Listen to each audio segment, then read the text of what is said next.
G'day, ladies and gents, and welcome to I'm gonna call it my Australia Day special because the 26th of January is in fact Australia Day, which commemorates the day that I believe the first fleet, which is the initial fleet of prisoners and admin as such, to arrive in Sydney Cove. Originally, I was planning to do this perhaps with another creator, but I decided, you know what, I'm going to give it a try anyway. And, I came out with such a fantastic game that I think I just have to show you how absolutely amazing Australia's only tank in War Thunder is. Now, this isn't Australia's only native, 100% native design. Australia had previous versions of the AC. I believe they were AC2, AC3, AC4. This is the AC4, the one with the 17-pounder. It doesn't get APDS, it sits at 5.0, and it actually is probably one of my favourite British tanks in the entire game. Oh, in the tree. 1, because it's Australian, 2, because it's premium, 3, because it's rank 3 at 5.0, and 4th of all, because it has such a decent combination of firepower, reload rate, mobility, and armour. A couple of months ago, maybe 6 months ago, the armor was buffed, and it's actually a fairly decent brawling tank now. You need to genuinely aim for weak spots, and a couple of interesting weak spots on this tank are some parts of the gun mantlet and the turret ring. Of course, you have that driver's hatch, and you also, I believe, have the lower front plate, where it's nice and flat where the transmission sits. Now, one of the things that the AC4 is pretty decent at is taking on the Russians, because the Russians, the way they work is they have good armor but tightly packed together crew, and so if you happen to sort of get a penetrating shot into a Russian tank, you tend to either one-shot it or do critical damage. Now, with the British and the way the British meta, I guess, works, it works with a nice high penetrating gun and a good reload rate.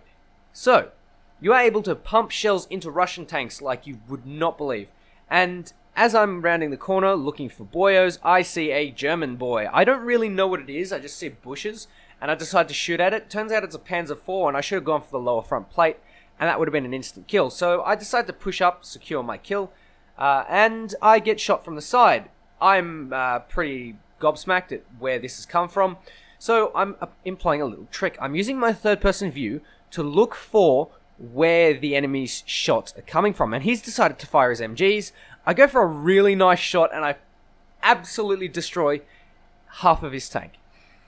There's a little trick that is interesting. You can pull stuff like that off if you perhaps know what you're doing and if you see the right situations. I do try to do this again later, and it ends up getting me killed.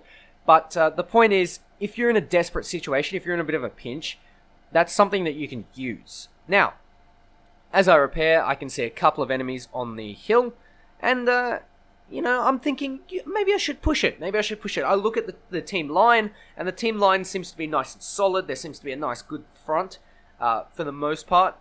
That open area, just sort of west of A, is nice and secure, because that's being sort of held down, and I go to secure this Panzer IV. Now, as I round the corner, I see lots of Russian boyos, and I am absolutely overjoyed, because that means more kills for me. I see a KV-2, and I think, should I go for the KV-2 or the T-34? I decide to take the T-34 instead, because he's actually got his gun up. I can see the KV-2's got a banana barrel, and so I might just leave him there. And then I see a flak bus, and flak buses tend to ruin my day. So, first shot goes into the engine. I was expecting to hull break it because I got engine and transmission, but I got nothing really important in the tank. I go for another shot on the ammo, and I black the ammo, and this is why I hate the flak bus, because it's just not a reliable kill with anything that isn't high explosive. Now, should I have packed a couple of high explosive just for the flak bus? Yes and no, but I didn't expect to be facing them. So, I guess there's not much I can do. Flak bus gets taken out by a friendly, and I take out a T-34. Another German tank comes in, and it's a broom bear. I don't really know what to do, so I go for this Panzer IV because I perceive him to be a bigger threat, and then I go and finish off the broom bar through the lower front plate. the Panzer IV chassis seems to be really, really vulnerable through that lower front plate, but, once you get through that, that's pretty much a done deal. And there you can see another T-34 has been swiped off the map. These tanks are so susceptible to 17-pounder gunfire that, you could pretty much get away with anything. Especially those early T-34s. This tank is a really good brawler, and it's actually not a bad counter to the T-34s themselves. Granted, T-34-85s, IS-2s, bigger guns in general will tend to sort of render your armor a little bit useless, but for the most part, you can pretty much get away with a lot of stuff. Now, you can see I'm very, very low on ammo, and I'm not doing a Chiha 120 again, and going out, realizing I'm out of ammo, and then coming back to base. So, I'm going to sit in the cap for a little bit. I thought we might as well just talk a little bit about what Aussies do on Australia Day. So, generally, Australians tend to just hang out, get drunk, have a pool party. Pool parties seem to be pretty popular. As for me, I'll be working in the evening, so I can't do anything. Lucky me. It's apparently going to be a really, really nice hot day, so if you're an Aussie looking to celebrate Australia Day, Beach Day is looking really, really good. I'm no Tim Bailey, but I guess the weather is going to be fine. So I guess Beach Day, if you're up for it. But as for me, I'll probably be sitting inside and maybe looking to make some more War Thunder content. Anyway, back to the AC-4.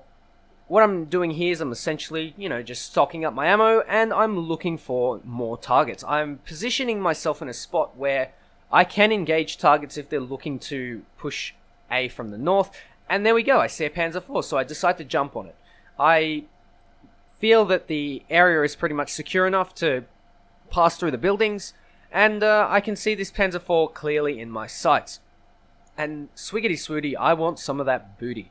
I'm coming in for the Panzer IV. I go for the upper front plate, but I end up shooting the turret instead. And from there, I just go to push and secure my kill. I can see that there's pretty much no one on the ridgeline. A Stuka decides to suicide bomb, and I get away with it because it's a long way away. And I get my nice little 8th kill. Beautiful shot on the move. Boom. There he goes. Too easy. Too easy. Now, is the AC-4 in a really good spot? Yes, I think it is. I think the AC-4 is pretty much bang on where you would want it. It has good armor, good mobility, good firepower, but it has several significant drawbacks. One such being the rear armor and the side armor. You can't side scrape in this tank, because if you get matched up against tanks with larger guns, you can pretty much get overmatched. I believe it's only 20 or 30 mils on the side, which is incredibly thin. I've never come across a tank with armor that thin on the sides that has armor so thick on the fronts, with the exception of the T95E1. Now, if you pay attention to chat there, I believe that's a bit of a accusation. I don't know about you, but I do love a good accusation. But you'll see right here exactly why shooting through bushes isn't always exactly hacking. Well, you saw my trick earlier, and this is the chance for me to get killed by an Su-85A. 85mm gun, small profile, I can't really see the thing shooting through the bushes, and I get taken out. Fair game, 8 kills. Not a bad match at all. So, I jump into my little Firefly. Now, as you can see there, I've got an ace crew on that thing, and that means that I'm well practiced in the art of rockets. So, did I absolutely smash them with rockets? You'll see in a bit, but not really. I'm a little bit rusty on the rockets. But if you're looking for a good cast plane for the British, between 4.0 and about 6.7, even up all the way up till about 7.7, I would actually recommend the Firefly because it is a very strong plane. It has decent performance. It's got, I believe, a Griffin engine. It also has decent turning, and it's got great flaps. Plus, with that high-speed airspawn, you do get some pretty good results in performance. And as you can see there, I'm just going nuts with those rockets, trying to put them all into enemies, but I'm just missing because I'm bad, I guess. Anyway, this is pretty much where I cark it, and this is pretty much the end of the match. Time to bully an ASU-57, and I crash into the ground. mad 'cause bad, I guess.